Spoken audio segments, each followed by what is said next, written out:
ప్రధానంగా వైసీపీ వాళ్ళు ఇప్పుడు ఫీల్ అవుతున్నటువంటి లెక్క ఏంటంటే పరకాల ప్రభాకర్ గారు తయారు చేసిన లెక్క. వైర్ దాని మీద రాసిన వైర్లోపు కథనం అది. 2024 మే 13 ఎన్నికలు జరిగిన రోజున ఈసీ ప్రెస్ మీట్లో సాయంత్రం 5 గంటలకు 68.04% ఓట్లు పోలాయని చెప్పారు. మళ్ళీ రాత్రి 8 గంటలకు 68.12% పోలాయని చెప్పారు. అంటే 3 గంటల్లో జరిగిన పోలింగ్ 0.08. మళ్ళీ రాత్రి 11:45కి 76.5% అని ప్రకటించారు. అంటే 3 గంటల 45 నిమిషాల్లో జరిగిన పోలింగ్ 8.38%. ఎన్నికలు జరిగిన 4 రోజులకి 80.66% ఒకళ్ళు, 81.66% ఇంకొకళ్ళు కేంద్ర రాష్ట్ర ఎన్నికల సంఘాలు ప్రకటనలు చేసుకున్నారు. కానీ రాత్రి 11:45కి ఇంకా 3500 పోలింగ్ బూత్లో మాత్రమే జనాలు నిలబడ్డారన్నారు. ఈసీ మీనాకుమార్ ప్రెస్ మీట్లో లాస్ట్ ఓటు రాత్రి 2 గంటల వరకు మాత్రమే వేశారని చెప్పారు. అంటే రాత్రి 11:40 తర్వాత 4.16% ఓటర్లు, అంటే 17,20,000 మంది ఓటు వినియోగించారంట. అంటే ఒక్కో బూత్లో 490 ఓట్లు వేశారు. అంటే 2 గంటల 15 నిమిషాల్లో 17,20,000 ఓట్లు పోలేదు. అంటే 6 సెకండ్లో ఒక వ్యక్తి ఎమ్మెల్యే ఎంపీలకు ఓట్లు వేసి చేతికి ఇంకు పెట్టుకుని బయటికి వెళ్ళిపోయాడు.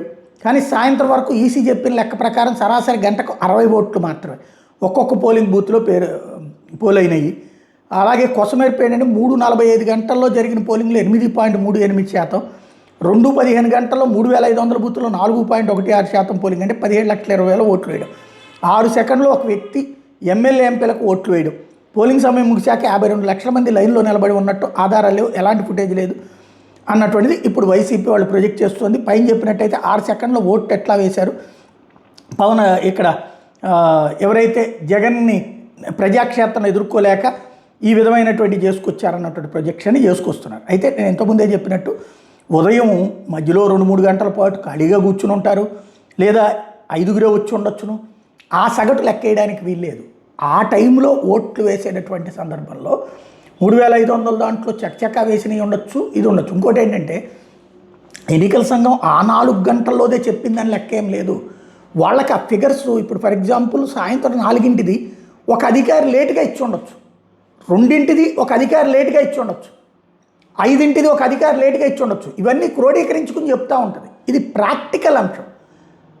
ఇంతకుముందే చెప్పుకున్నట్టు సరే విమర్శించవచ్చు, లేకపోతే జగన్ గ్యారంటీ గెలిచేవాడని ఫీల్ అవుతున్నటువంటి వాళ్ళకి ఒక ఆస్పెక్ట్. అదే నిజమై ఉంటే కనుక ఇప్పుడు జగన్ మీద ఇంత తీవ్ర స్థాయిలో దాడి జరుగుతుంది, మాటల దాడి, దూషణలు, లేకపోతే దారుణమైనటువంటిది.